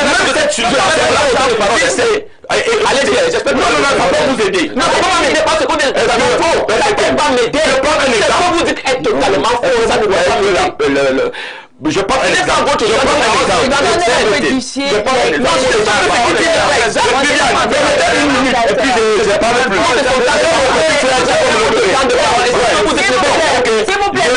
Mon petit frère, il peut me le donner. Si en une minute, vous avez un salaire de 100 000 francs, n'est-ce pas, CFA, et qu'on vienne à vous donner une subvention de 50 000 francs. Oui. La Caisse nationale de prévoyance sociale va calculer les cotisations sociales sur 150 000. 150 000 et non 100 000. Et non 100 000. Il faut que les gens le sachent. C'est pour ça qu'elle dit qu'on ne dit pas la vérité à Samuel Eto'o. Et vous allez donc faire comment? Quand vous allez demander au propriétaire du club, lui, de payer les cotisations sur 150 000 francs, alors que 50 000 francs, permettez qu'on poursuive. Vous chutez. Moi, je pense que lorsqu'on parle de salaire dans les clubs, alors l'État vient juste en soutien. Mais c'est taxable. On appelle ça quoi? Les salaires. C'est taxable et cotisable. Pourquoi les... Mon problème, ce n'est pas là-bas. Non, mais vous ne là-bas. Votre point, c'est lequel? C'est que vous avez un club, vous avez des employés. Parce que là, on est dans le problème du cas du travail. Vous avez des employés. Comment est-ce que vous-même vous payez d'abord vos emplois avant que le soutien n'arrive? Parce qu'aujourd'hui... Ah, mais tu dis une chose de ce contraire. Non, c'est pas une chose de ce contraire. Tu as dit tout à l'heure que les clubs ne vont pas gagner la subvention. Maintenant, tu dis que comment les clubs doivent gagner le soutien à la subvention. Alors comment est-ce que... Vous chutez, définitivement. On va passer la parole à quelqu'un d'autre. Vous n'êtes pas le seul plateau. Je suis d'accord, vous me permettez au moins que je dise. S'il vous plaît. Vas-y, droit au but. Ne le frustrez pas. Non, personne ne peut me frustrer, on se connaît très bien. Alors, vous avez un club. L'État dit que, ok, d'accord, je prends en compte les salaires des joueurs. Mais comment l'État, qui vous donne la subvention, dès que la subvention arrive, vous revendiquez. L'État dit qu'il paye vos joueurs directement, mais vous dites que non, la subvention doit parler vers les joueurs directement. Et tu les as dit même pas fait. Tu nous embrouilles, Étienne. Ça, c'est ce plateau. Vous avez la parole. D'accord, je voudrais d'abord noter quelque chose qui m'intrigue depuis un certain temps au Cameroun.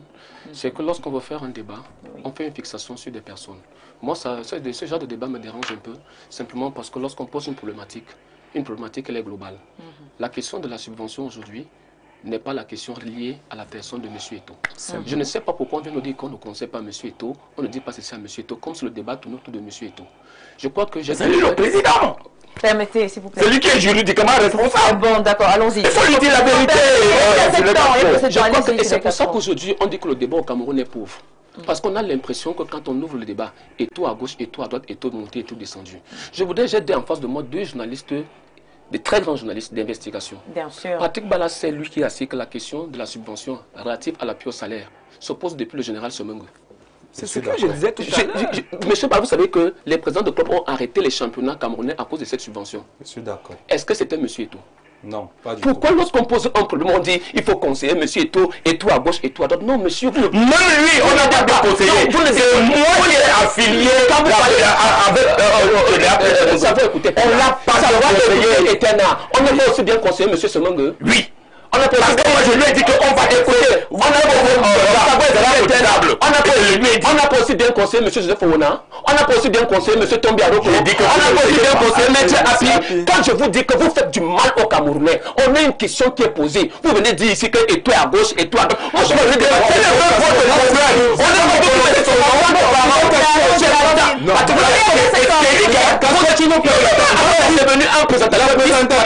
dis une question, vas-y. S'il vous plaît.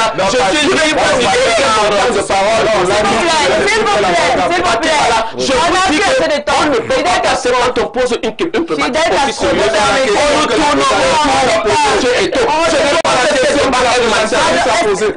Allez-y dans ton but. Sinon, on va repérer la parole. Allez-y, demandez à M. Patrick de respecter le temps de parole des autres. Il n'est pas présentateur de cette émission. Il est en train de trouver la piste de solution. On s'éloigne du cadre juridique de la question. Maître Bissot vous a dit quelque chose. Non, Maître Bissot vous a dit quelque chose de très pertinent. Malheureusement, je me rends compte que j'ai en face de moi des gens qui n'ont pas fait un peu de droit. Parce qu'en droit, il y a un principe qui dit que l'accessoire suit le principal. C'est un principe général de droit des obligations. L'accessoire suit le principal. Il ne saurait avoir d'accessoire si en premier, il n'y a pas de principal. Le principal, lorsque vous prenez, c'est la loi du Cameroun qui le fixe. Ce n'est pas la Fédération camerounaise de football qui fixe cet octroi, cette aide-là. C'est d'ailleurs pour ça qu'elle est divisée en deux. Pour aider les téléspectateurs, il y a les 560 millions qui sont l'appui au paiement salariaux.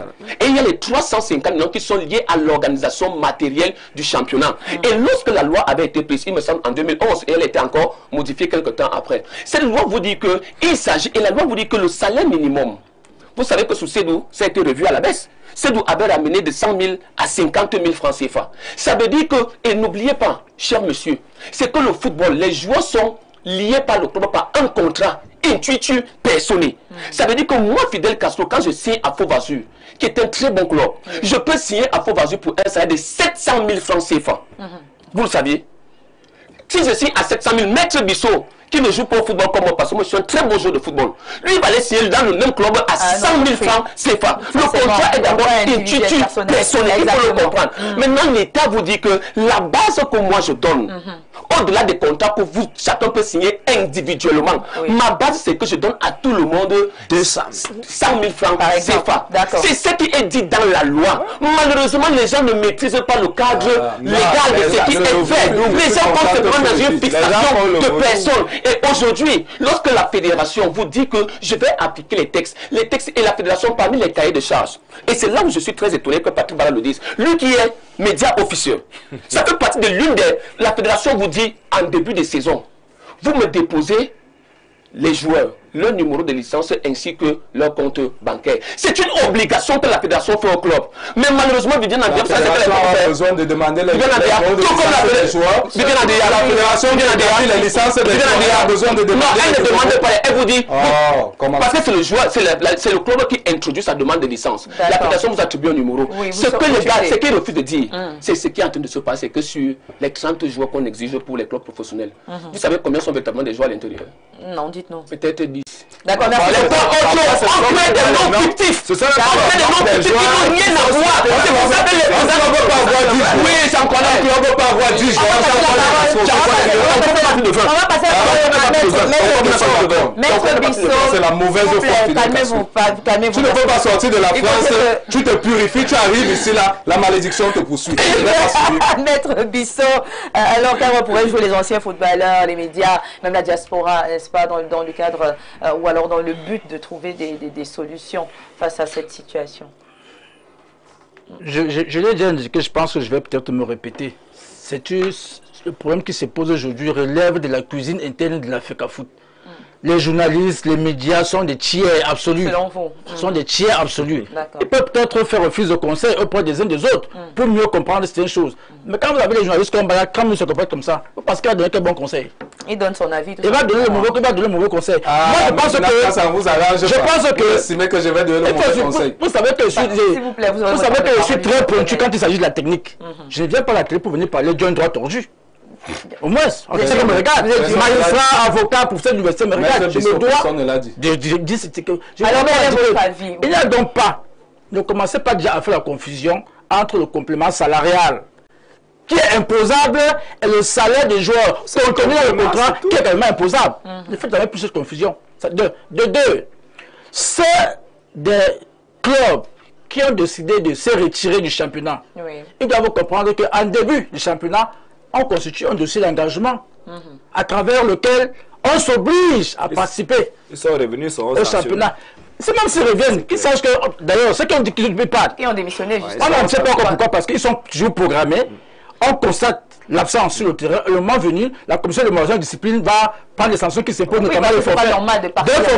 Deux forfaits. Vont apporter le forfait général qui entraîne la relégation de 2 divisions inférieures, une faute amende pécuniaire et la suspension du responsable du club sur 5 ans. Quand ça va arriver, il ne faudrait pas qu'on vienne dire comme ça sur plateau que c'est parce que M. Samuel est fils, parce qu'il va être réélu, parce qu'il va couper les têtes de gens. Ça sera, n'est-ce pas, la rigueur des lois et règlements de la FECAFOOT. C'est pourquoi je dis que ceux qui veulent brouiller le championnat ne sont pas assez sérieux. Ne sont pas assez sérieux. Ils veulent accomplir un certain agenda caché parce qu'il faut ce qu'il faut le dire, Andrea, c'est que nous sommes déjà en tête accablure du renouvellement des exécutifs à la FECAFOOT. Les élections sont là dehors. Donc les gens sont là dans les quartiers généraux, ils sont en train de préparer les jeux. On dit les arbitres bloqués, les entraîneurs faites ceci, les joueurs faites cela. On le sait tous. Mais chacun ira de sa petite stratégie et je pense que le meilleur gagnera. Et le meilleur gagnera. Merci beaucoup, Joseph Patrick Bala. Vous pensez qu'il faut repenser entièrement le modèle de gestion, n'est-ce pas, du football professionnel au Cameroun? Oui, je le pense. On a l'impression, justement, c'est ça que je vous pose la question. Oui, je le pense. Pourquoi? Parce que lorsqu'on a commencé ce championnat, je suis ravi d'avoir des juristes sur le plateau. Vous savez qu'il y a un cadre juridique qui doit encadrer le championnat. Alors, lorsqu'on lance le championnat et qu'il n'y a pas... Moi, je le voyais souvent avec le général Pierre Semengue. Avant le lancement d'un championnat, il s'assoit avec les 33 clubs d'élite pour définir le cadre du fonctionnement normatif de ce championnat-là. Et cela implique quoi? Cela implique... par exemple, on a parlé aujourd'hui de la subvention. Cela implique la subvention. Cela implique les sponsors. Lorsqu'on a le naming que tout le monde est connu, on dit MTN Elite One. C'est connu d'avance que MTN Elite One va verser tel montant à l'organisateur du championnat. Et selon les répartitions que vous vous êtes faites bien avant, c'est-à-dire que l'organisateur et les clubs ont défini. Tu nous amènes encore loin. Permettez à Patrick de terminer, s'il vous plaît. C'est la fin de l'émission. Est-ce que les clubs finalement ont participé au championnat? Oui. Maintenant, les clubs revendiquent des choses. Oui, on est d'accord. On a donné beaucoup de choses. On a donné à un club la subvention de MTN. On a donné un club. Je suis d'accord avec. Alors, pourquoi tu dis que le les valeurs sont faites. Je suis d'accord. Moi de aller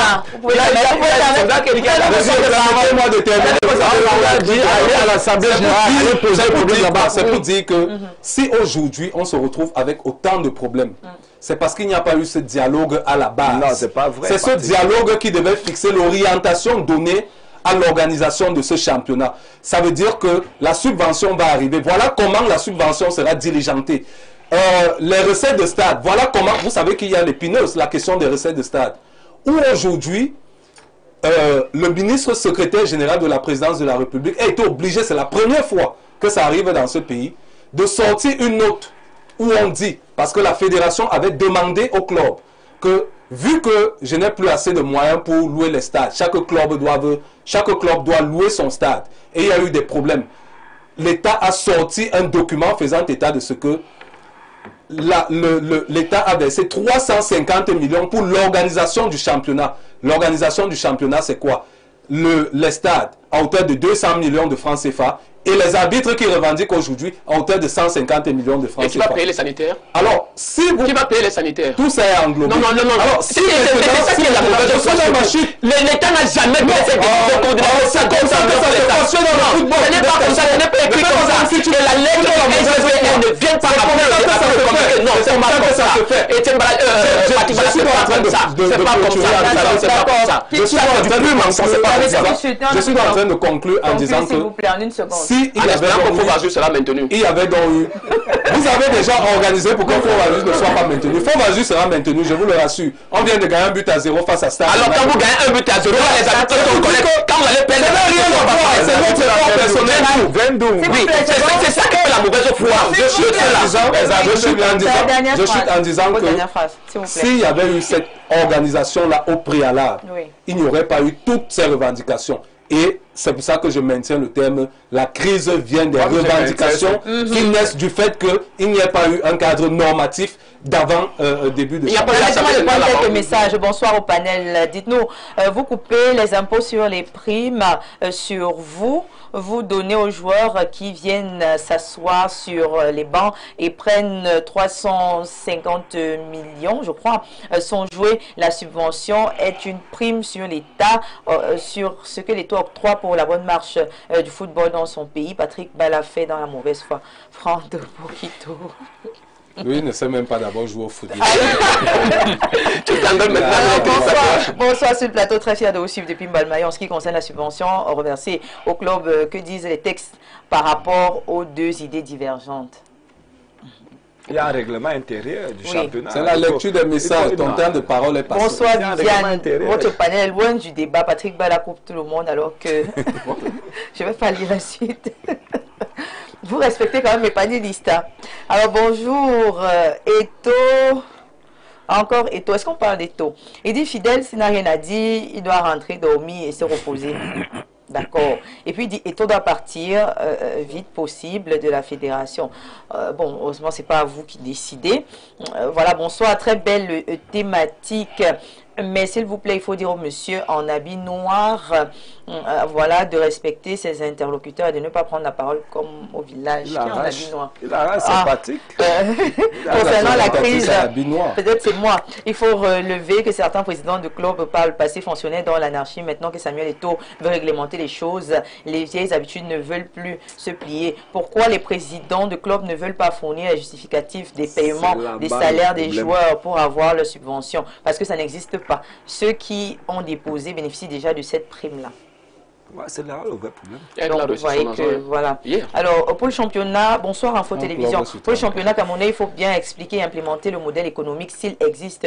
Si ce n'est pas le cas, il faut absolument en créer. Le Gabon a trouvé une solution palliative en s'appuyant sur la RSE des sociétés minières pour le financer.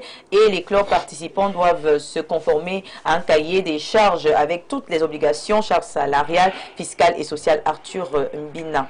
D'accord, un dernier message. Très belle émission. Je pense que si les choses étaient bien faites, il n'y aurait pas de revendication. Le vrai problème est que le président est très mal entouré. Le prof Kouvondo dit que Eto'o n'est pas son patron, mais il est dans tous les mauvais coups.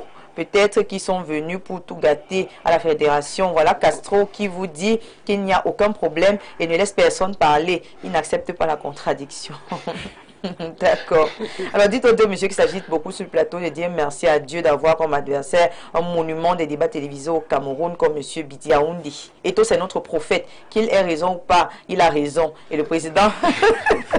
Voilà.